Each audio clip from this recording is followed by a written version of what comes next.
Yes, yes.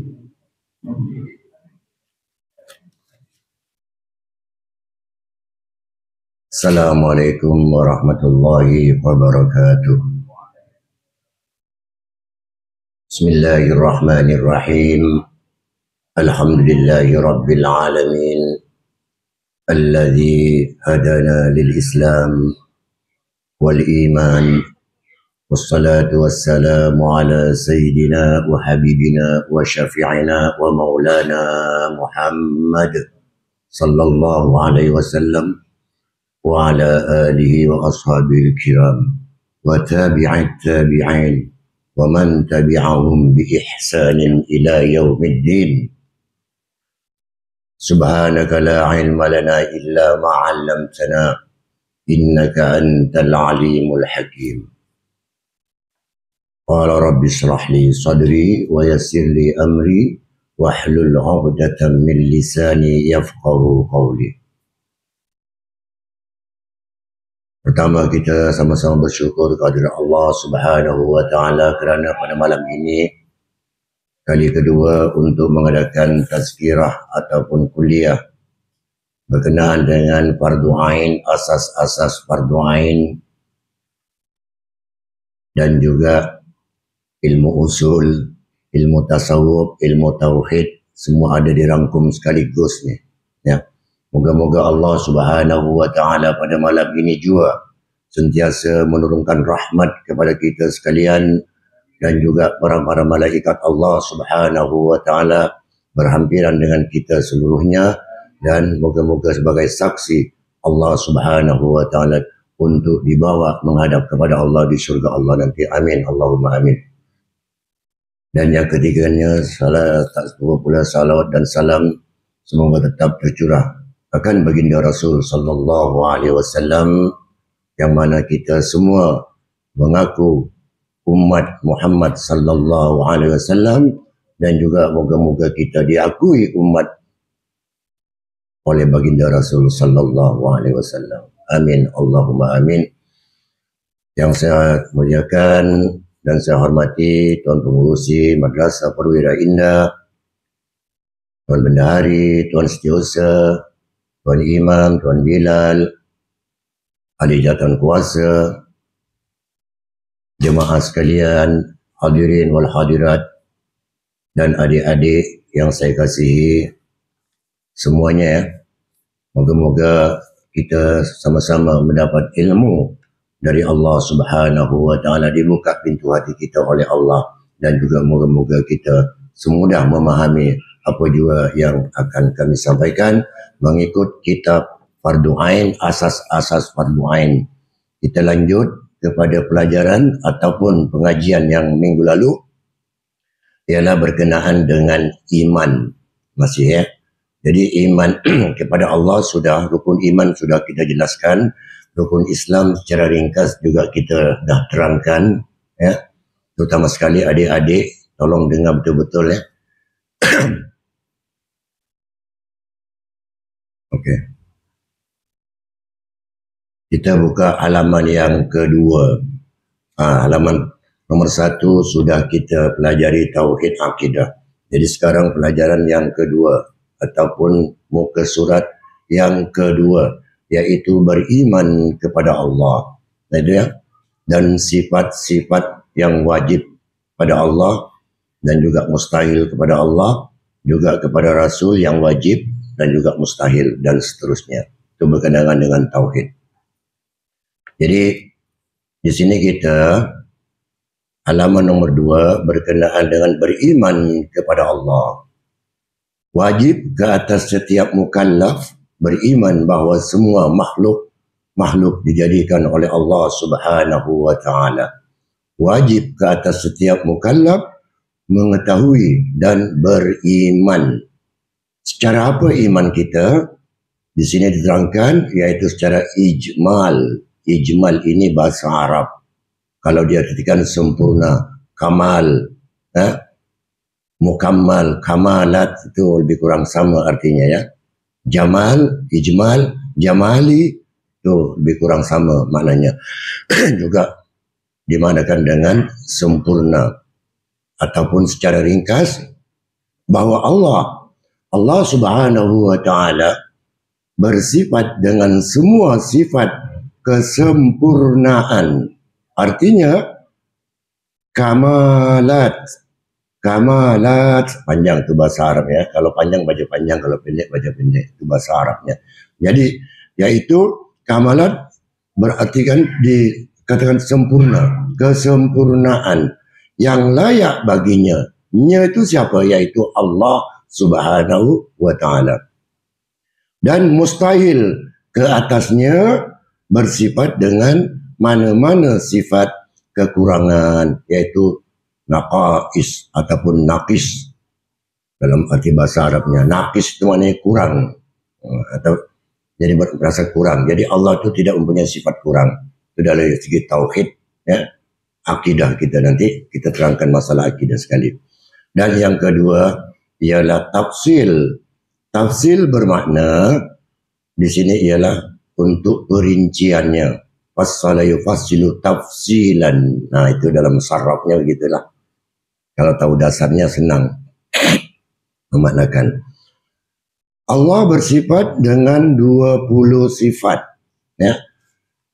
Sifat apa? Kesempurnaan atau sifat-sifat wajib, wajibatun. Nah, dan mustahil atasnya bersifat dengan 20 sifat kekurangan atau sifat-sifat mustahil. Ya, mustahilat, mustahil bagi Allah. Juga ada 20. Jadi sifat wajib 20, mustahil juga 20 bagi Allah. Nah, ini seterusnya ialah rangkuman sifat-sifat yang berkaitan dengan Allah dan Rasul yang wajib diketahui dan diimani oleh setiap mukallaf adalah seperti berikut. Yang mukallaf dah diterangkan masalah minggu yang lalu, ya. Yaitu apa? Pertama, sifat wajib bagi Allah. Yaitu ada 20 sifat. Apa itu sifat 20? Wujud, qidam, baqa, mukhalafatu lil hawadisi, qiyamuhu li nafsi. Saya rasa insyaAllah banyak yang hafal. Tapi cuma maksud tujuan satu persatu wujud itu apa yang makna sebenarnya. Itu nanti diterangkan masalah akidahnya macam mana, ya. Kemudian sifat Rasul yang wajib bagi mereka itu siapa itu? Yaitu Rasul. Ya, Rasul Allah, yaitu yang 25 Nabi. Ada 4 sifat. Itu bagi Rasul, bukan Nabi. Kalau Nabi banyak, berpuluh ribu. Tapi ini Rasul.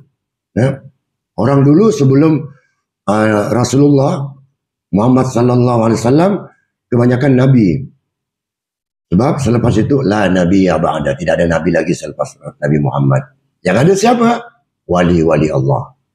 Aduh, selepas Nabi Muhammad yang ada wali-wali Allah. Sebelum tu nabi kebanyakan. Kenapa dipanggil nabi? Apa makna nabi? Nabi ini orangnya kuat, umurnya panjang, gagah perkasa. Itu kerana dipanggil nabi, gelarannya. Kalau nabi belum tentu rasul, tetapi kalau rasul sudah tentu nabi. Itu. Ya. Dan yang kedua, sifat mustahil bagi Allah, yaitu ke atasnya 20 juga. Berarti kalau wujud ada, lawannya mustahil Allah tidak ada, atau macam tu. Jadi sifat yang wajib kepada Allah 20, juga sifat mustahil pada Allah juga 20. Kan? Selama ini kita cuma tahu sifat 20, sifat 20. Hafal memang hafal, tapi makna yang sebenarnya kita tahu. Tujuan yang sebenarnya kita belum tahu ataupun kadang-kadang lupa. Kerana dulu dah belajar dah lama sangat. Ya. Dan sifat mustahil ke atas mereka, yang ini Rasul, ya. Bagi Rasul ada 4 sifat. Allah 20, Rasul 4. Yang ketiga, sifat harus baginya, yaitu bagi Allah hanya 1. Nanti diterangkan. Dan sifat harus bagi Rasul, iaitu bagi mereka, satu sifat juga. Jadi kesemua sifat Allah, ya, ada 41 sifat.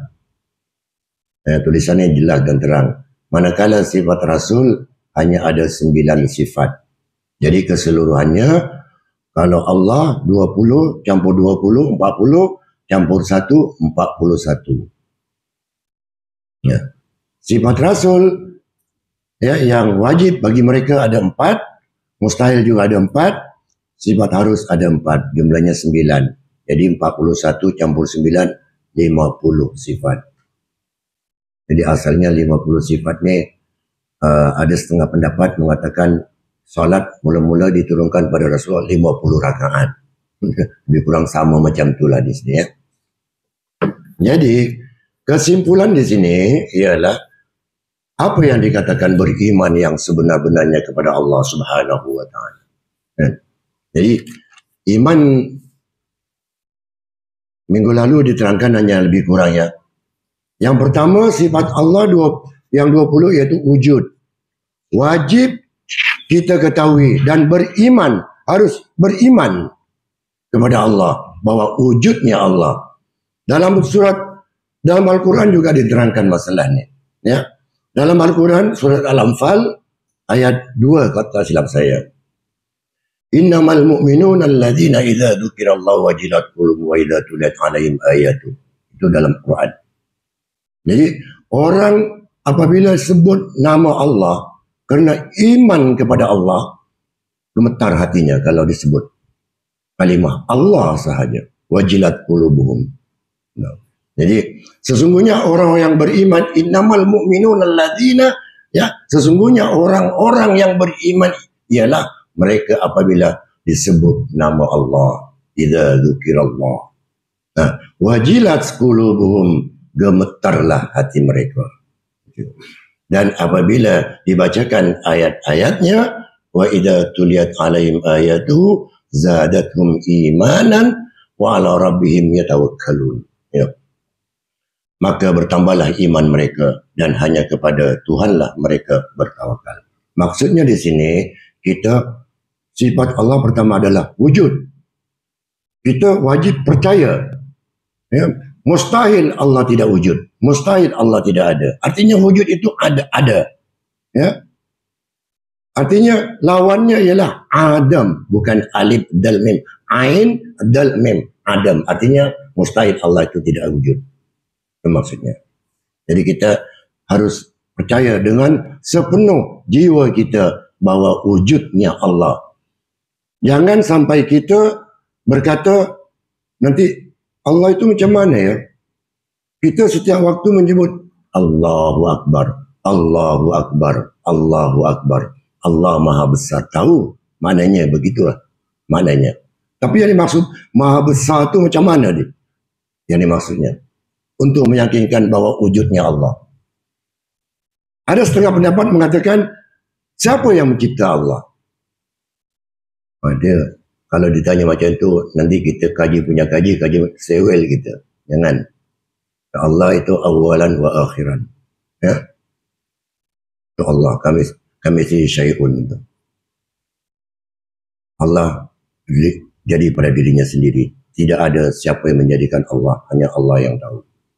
Dan dia Allah yang pertama dan yang terakhir. Kita tak boleh dipertikai sampai ke tahap itu. Sebab kalau ditanya, siapa yang cipta Allah? Kalau ada orang ataupun makhluk mencipta Allah, bermakna Allah sama dengan kita. Sama itu. Ya, sama dengan kita. Tidak. Jadi bila sebut Allah Maha Besar, besarnya Allah itu kita yakin dengan sebesar. Alhamdulillahi Rabbil Alamin. Segala puji bagi Allah Rabbil Alamin yang menguasai seluruh alam. Kalau kita nak bahas secara mendalam, bagi pandangan saya, satu ialah begini. Cuba kita, ya, kalau pagi-pagi, contoh, habis solat subuh, balik ke rumah, duduk depan rumah sejenak, 5 minit pun cukup. Renung sebentar. dengan kekuasaan Allah, kebesaran Allah. Renung langit, renung bumi, renung diri kita, renung alam sekitar kita. Bayangkan begitu besarnya Allah menciptakan keseluruhan ini, makhluk ini. Jadi kita tak dapat dibayangkan besarnya Allah macam mana. Jadi kita wajib yakin dan beriman, maksudnya bahwa Allah itu wujud. Itu dari segi ilmu tauhidnya wujud, ya.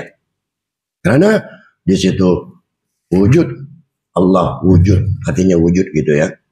Jadi wajib bagi Allah bersifat dengan wujud ataupun ada, dan mustahil baginya sifat dengan adam, ain, dal, mim. Ya, artinya tiada. Yang mustahil Allah tiada. Kalau Allah tiada, kita pun tak ada. Ya. Sesuai dengan dalam Al-Quran di sini ditulis dalam surah As-Sajdah ni, Allahul ladzi khalaqas samawati wal arda wa ma bainahuma fi sittati ayyam. Bermaksud Allah itu ialah berada ataupun Tuhan menciptakan langit dan bumi. Allahul ladzi khalaqas samawati wal ard. Allah menciptakan langit dan bumi fi sittati ayyam, hanya 6 hari. 6 hari, 6 masa. Itu ciptaan Allah, langit dan bumi. Jadi besarnya Allah menciptakan langit dan bumi. Langit tidak bertiang, yang bumi mendatar, serta isinya dan seluruh makhluk, itu ciptaan Allah. Di dalam surah As-Sajdah ini. Itu tuan-tuan, apa itu iman? Maksudnya iman wujud. Iman itu wujudnya Allah. Ya. Iman dalam Islam ialah berarti percaya sepenuh kepada Allah Subhanahu wa ta'ala. Dengan itu, orang yang beriman adalah ditakrifkan sebagai orang yang percaya. Itu maksudnya. Dengan adanya Allah Subhanahu wa ta'ala. Perkataan iman yang berarti membenarkan. Membenarkan. Itu disebut juga dalam Al-Quran. Banyak dalam Al-Quran disebut masalah iman ini. Ya ayyuhalladzina amanu, banyak itu. Hanya ditubuhkan kepada orang yang beriman. Beriman sungguhkah kita? Ya. Jadi dalam surah apa, kalau tidak salah saya, At-Taubah juga disebut ayat 61. Wa minhumul ladzina yu'dzuna an-nabiyya wa yaquluna huwa udunun. Dan seterusnya, qul udunun khairul lakum yu'min billahi wa yu'minu lil mu'minin. Itu dalam surah At-Taubah. Itu diterangkan, ada sejarahnya itu. Jadi kita tak perlu ulas itu. Jadi yang perlu diulas keimanan kita, kewujudan Allah. Jadi iman dalam arti bahasa Arab, kata kerjanya amana. Ala wazan fa'ala. Amana yu'minu amanan wa ma'manan fahuwa aminun.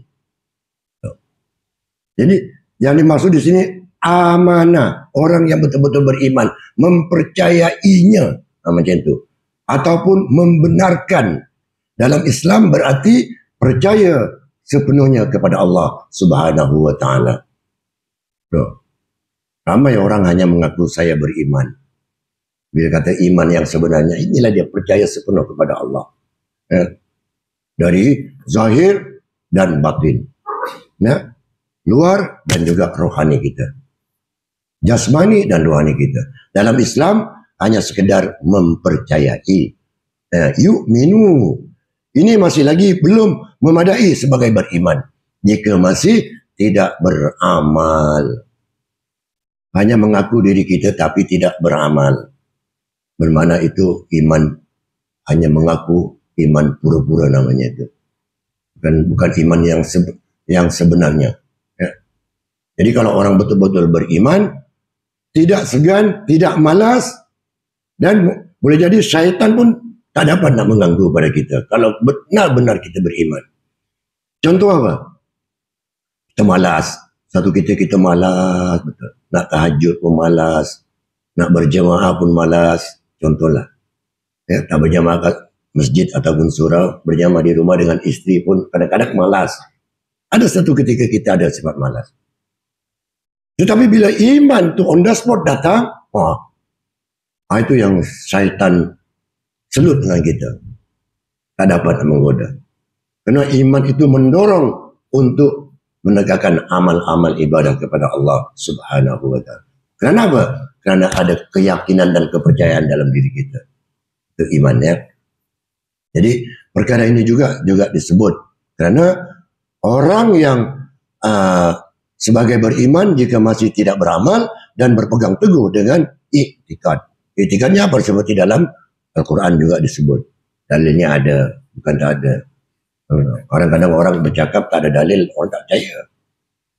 Itu hanya cakap dia, ustaz tu hanya bercakap dia, Pak Haji tu hanya bercakap dia. Tapi dirinya sendiri belum tentu. Memang kita kadang-kadang iman ini pasang surut.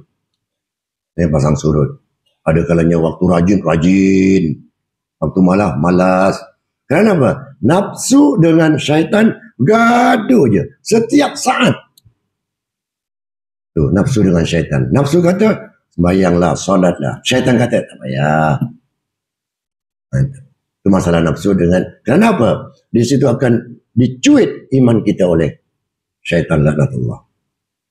Dan jadi sebab malas. Belum lagi masalah kesabaran, belum lagi masalah ketakwaan, belum lagi masalah tentang salat, wasta'inu bis-sabri was-salah, belum lagi. Ini hanya setakat iman kita kepada Allah. Agar supaya kita betul-betul iktikad kita benar-benar yakin bahawa Allah itu wujud. Kalau benar-benar beriman wujudnya Allah, insya Allah kita selamat di dini wa dunia wal akhirah. Amin Allahumma amin.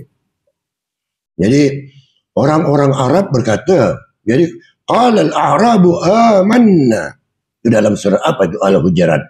Qul lam tu'minu walakin qulu aslamna walamma yadkhulul iman fi qulubikum. Itu ayat dalam surah Al-Hujurat ayat 14.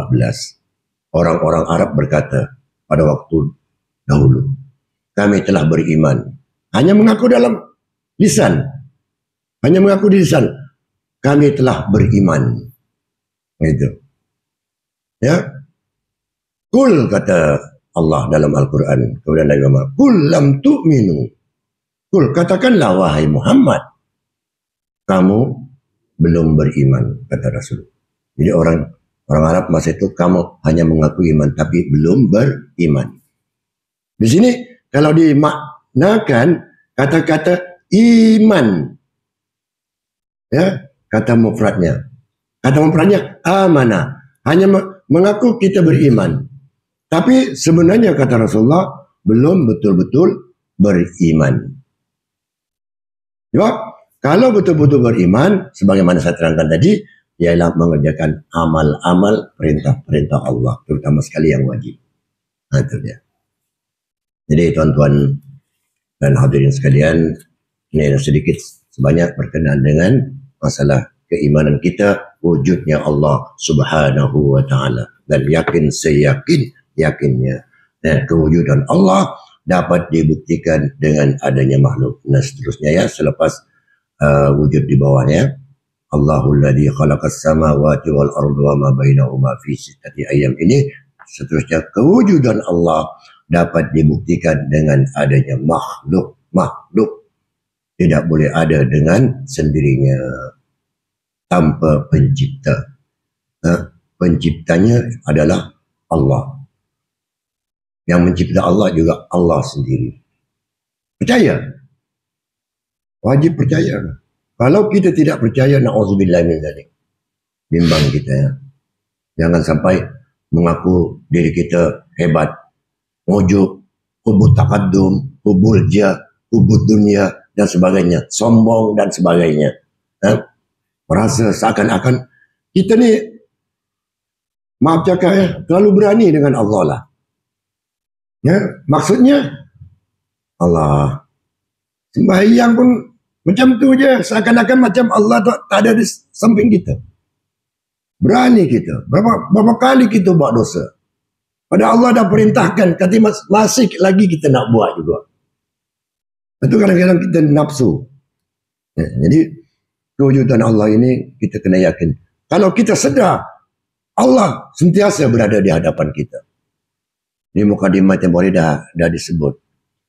Seakan kalau kita tidak dapat, seakan-akan seolah-olah tidak dapat melihat Allah, kita sentiasa merasa diperhatikan oleh Allah Subhanahu wa taala. Itu dia. Jadi sudah diterangkan masalah iman kepada Allah dan juga wujudnya Allah Subhanahu wa taala.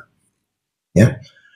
Sekiranya Allah tidak ada, seluruh makhluk-makhluk termasuklah manusia, malaikat, langit, matahari, bulan, binatang, pokok, tumbuh-tumbuhan, haiwan, bukit, bukau, gunung ganang dan lain-lain tidak ada kerana Allah lah yang menciptakan semua makhluk yang ada di muka bumi ini. Termasuk planet, bintang, aras dan semuanya. Kan? Baik, terima kasih. Itu. Jadi wujud. Sekarang yang kedua, ini sifat 20 ya. Yang kedua ialah qidam. Apa itu qidam? Qidamun artinya ada ataupun sedia ada. Ya, mustahil Allah itu tidak ada. Ini sifat Allah. Ini wajib kita ketahui secara hukum akal. Ya. Di sini terangkan, coba lihat kat bawah sekali. Wajib di sini wajib dari segi akal, bukan dari segi syarak. Ada kan? Paling bawah sekali. Ya. Jadi dari segi hukum akal kita wajib percaya. Maka itu kita sudah mukallaf, sudah berakal, sudah baligh, maka wajib percaya dengan sifat-sifat Allah ini. Yang kedua yaitu qidam. Nah, qidam wajib bagi Allah bersifat dengan qidam, qab, ya. Orang kita Melayu kalau baca kadang-kadang main apa kan? Main baca aja. Bacalah betul-betul. Ini bahasa Arab kena fasih sikit lah. Qidam, qab. Ini qidam. Dia kap biasa. Kap kecil buat bunyinya nanti. Qab. Qidam. Ya. Kemudian, dan mustahil ke atasnya bersifat dengan hudus. Nah, dan yaitu hudus ini baru. Mustahil Allah itu maksudnya baru ada yang mencipta. Ya, makanya Allah kekal. Ya, qidam. Maksudnya qidam ya. Jadi dalam qidam ini wajib bagi Allah bersifat dengan qidam, yaitu Allah sentiasa berada di mana saja. Jangan mengatakan orang baca apa ya? Ayat kursi. Allahu la ilaha illa huwal qayyum la ta'khudhuhu sinatun wa la nawm. Allah tidak tidur, tidak makan, tidak apa semua. Bukan laki, bukan perempuan. Di situ duduk di atas kursi. Bukan kursi macam yang saya duduk ini. Bukan. Maksudnya kursi Allah. Derajat Allah tu. Tingginya Allah. Bukan kursi-kursi macam ahli parlimen. Ya, sultan. Bukan pejabat. Bukan kursi yang kita maksudnya. Cuma di istilah bahasa kursiyun. Kursi itu maksudnya kedudukan Allah. Tahta Allah. Itu paling tinggi. Itu. Allah menciptakan aras, apa? Memerintahkan pada malaikat, wahai malaikat, aku dah ciptakan aras ini. Angkatlah aras ini ke atas. Aku ingin bertata. Alal arsyistawa. Aku ingin bertata di atas aras, kata Allah. Pada waktu itu malaikat tak kuat angkat aras, ciptaan Allah. Pertama kali. Pada masa itu malaikat banyak, lebih kurang 30,000 malaikat. Ya, mencipta aras. Malaikat angkat tak kuat. Dengan ringkas, Allah menyuruh pada malaikat, wahai malaikatku, angkatlah aras ini. Tak kuat ya Allah, kata para malaikat. Ya. Kemudian malaikat perintahkan dengan ringkas, bacalah olehmu, wahai malaikat, subhanallah. Maha suci Allah. Malaikat baca, subhanallah, subhanallah, subhanallah, subhanallah. Terangkatlah aras ke atas. Itulah Allah bertata di alal arsyistawa. Allah bertata di atas aras. Di mana? Di langit. Kalau Allah di atas langit, senanglah kita panggil. Oh, ada yang mengatakan Allah di bumi. Dah. Ila sama'i wal ard. Jadi Allah tu hanya kondisinya di atas kita, maksudnya gitu. Maksudnya besar kedudukannya. Gitu. Ini nanti diterangkanlah satu persatu masalah sembahyang, kenapa takbir macam ni, kenapa sujud, kenapa rukuk. Itu ada semua nanti keterangan dalam fiqah, itu ada sebenarnya. Ya, maka itu kitab ini merangkumi ilmu fiqah, ilmu fardu ain dengan juga tauhid. Ini sekarang tauhidnya sikit, keimanan kita, masalah keimanan ya. Itu kidam. Jadi kita harus percaya dengan adanya bahwa Allah itu sentiasa ada di mana-mana. Kenapa? Karena firman, berdasarkan firman Allah. Itu ada tulis juga dalam kitab kita ini. Wal awwalu wal akhiru. Wal awwal wal akhir. Dialah yang awal dan yang akhir. Allah itulah yang pertama dan yang terakhir. Artinya terakhir di sini bukan Allah binasa dah. Nah, tidak. Jadi Allah lah yang menciptakan segala-galanya dan Allah yang menutup segala, itu yang akhir. Besok bila kiamat tiba, akhir maksudnya.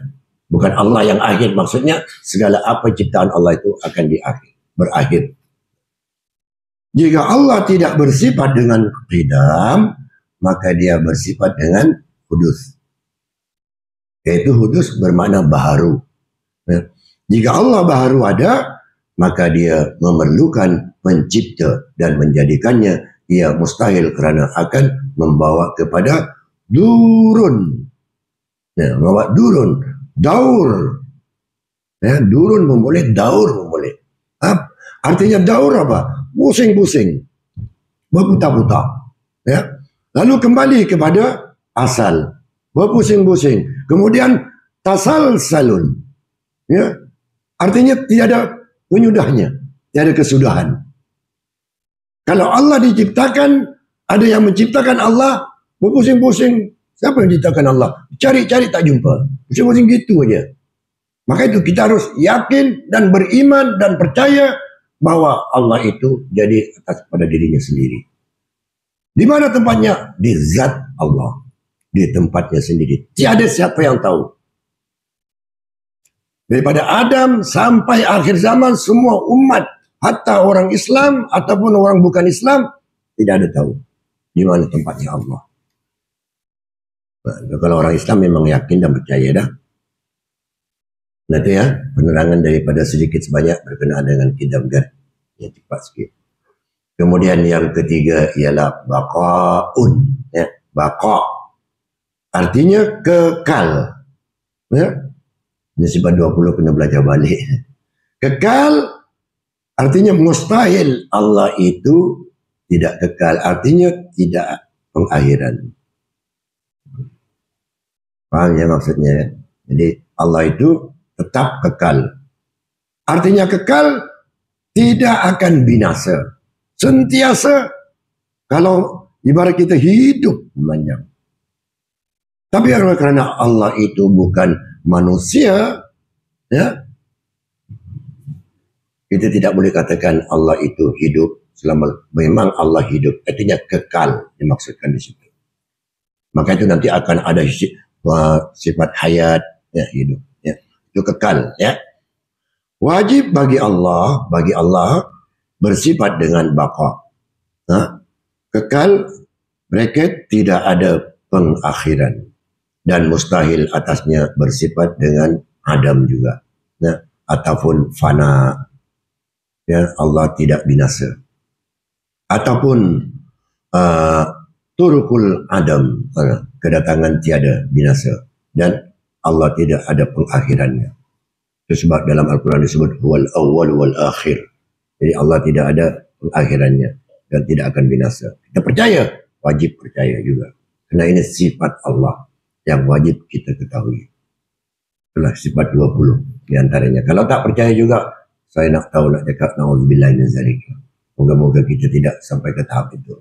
Tapi selagi orang Islam, saya yakin dan pasti percaya dengannya. Bukan hanya banyak masalah muamalat, amal ibadah, bukan hanya solat saja, ya. Bukan hanya solat.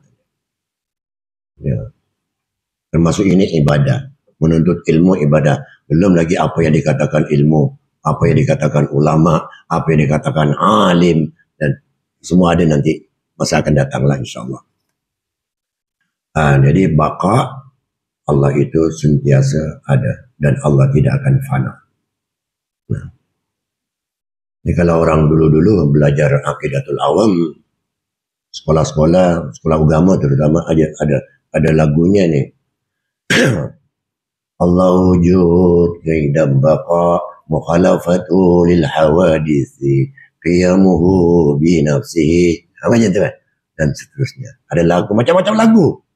Kita bertanding lagu sifat 20 dulu pun ada masa kecil-kecil lah. Kan? Tapi sekarang kita mengkaji dan kita ingin tahu makna yang sebenar tentang sifat 20 ini. Jangan kita tak tahu. Kalau tak tahu, macam mana ni? Ini masalah ilmu. Menuntut ilmu juga wajib dari segi syarak. Talabul ilmi faridatun ala kulli muslimin wa muslimatin, Sahih Bukhari. Diwajibkan menuntut ilmu kepada muslimin dan muslimat. Minal mahdi ilal lahdi. Daripada kita lahir sampailah ke liang lahat. Nah itu. Ini wajib. Dah tahu benda wajib. Maka tu kita wajib bukan hanya solat aja. Dah tahu wajib menuntut ilmu. Wajib. Apabila meninggalkan barang wajib, Allahu Akbar. Dapat dosa lagi kita. Tak terasa dosa tu. Sebab benda wajib. Menuntut ilmu wajib. Tak tahu, tanya ustaz. Tak tahu, tanya kepada orang yang alim dan lebih tahu. Di dalam rumah tangga kita ada ketua rumah tangga. Iaitu suami kita ataupun ayah kita. Kalau ayah kita tak tahu, ya kena belajar jugalah. Sebab ini wajib tahu. Menuntut ilmu adalah wajib. Sebab itu dari segi ilmu fiqh, ilmu syariah juga diwajibkan menuntut ilmu. Bagi muslimin dan muslimat. Ya. Hadirin para jemaah sekalian, ini sifat 20 yang ketiga. Yang keempat sekarang ya. Yang keempat, mukhalafatuhu lil hawadis. Ya. Mukhalafatu lil hawadisi. Itu kalau bacaan yang sebenar. Wajib bagi Allah bersifat dengan mukhalafatu lil hawadis. Ini yaitu bersalahannya dengan semua yang baharu ataupun makhluk. Tidak serupa dengan makhluk. Nah, dan mustahil ke atasnya bersifat dengan mumathalatu, bukan mukhalafatu, mumathalatu bil hawadis. Ini perlawanannya begitu. Jadi sifat Allah yang ketiga ialah yang keempat mukhalafatu lil hawadis. Jadi mustahil Allah mempunyai sifat mumathalah. Nah, itu perlawanannya ya. Allah sama sekali tidak serupa dengan makhluk dalam semua perkara. Sama ada pada zat, sifat dan perbuatan. Kenapa? Karena ini diterangkan juga di dalam Al-Quranul Karim. Laisa kamislihi syai'un wa huwa as-sami'ul basir. Itu dari ayatnya. Tidak ada sesuatu yang sepertinya dan dialah yang maha mendengar lagi maha melihat. Itu sifat Allah.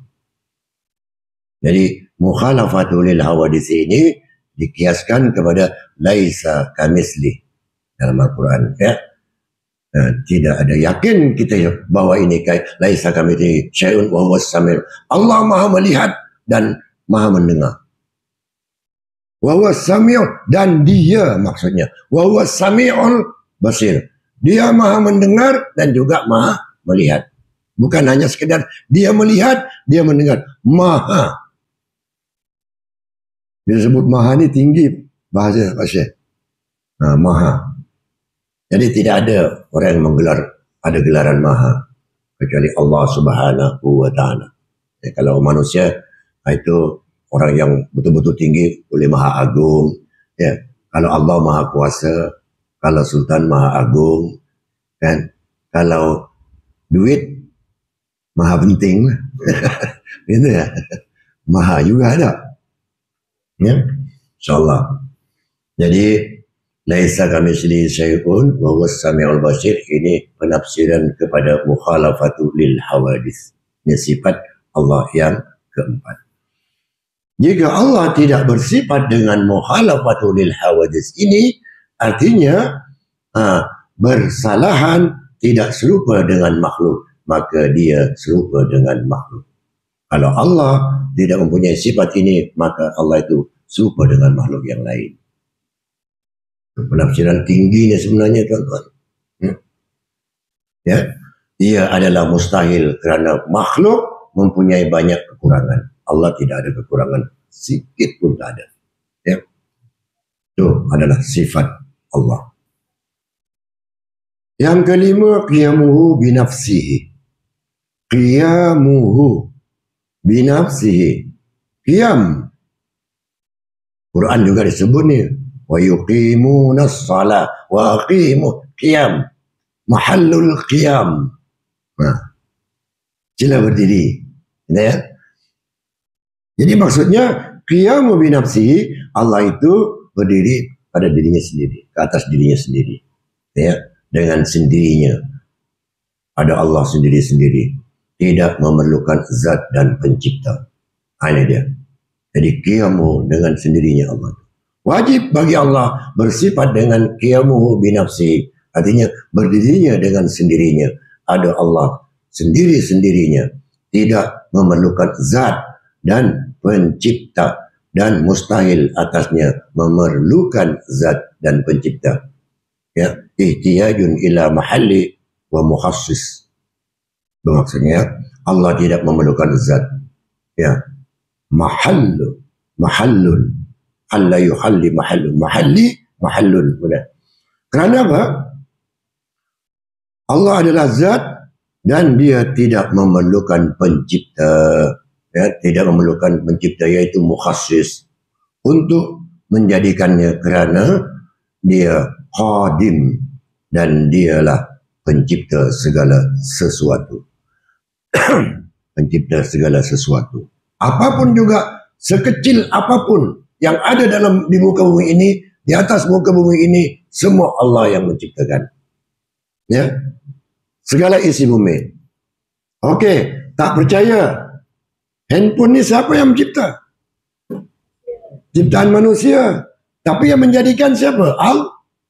Allah. Tanpa izin Allah takkan jadi. Memang manusia, kerana apa? Ada ilmu tadi. Kerana punya ilmu, boleh mencipta ini, itu, ini. Suruh dia cipta angin, boleh. Boleh, kipas angin lah. Kipas angin bolehlah. Jadi, kenapa? Ini berdasarkan dengan nas ataupun dalil Al-Quranul Karim. Innallaha laghaniyun 'anil alamin. Ya. Sesungguhnya Allah Maha Kaya. Inilah tadi Maha Kaya ni sampai tidak berhajatkan sesuatu pun daripada sekalian makhluk.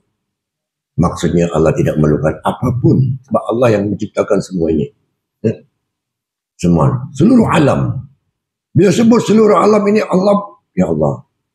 Maka itu tadi mula mukadimah saya, apabila orang beriman, betul-betul beriman kepada Allah, disebut kalimah Allah satu saja, maka gemetarlah hati mereka. Ini kalau benar-benar yang beriman, tapi hanya sekejap beriman, dia tidak ada apa pun. Kau baca Quran pun tak ada apa pun, macam tu je aku. Nah. Tapi kalau betul-betul iman, gemetar. Rasa syahdu, rasa sedap, rasa enak, rasa nyaman, rasa tenang dan sebagainya. Kan?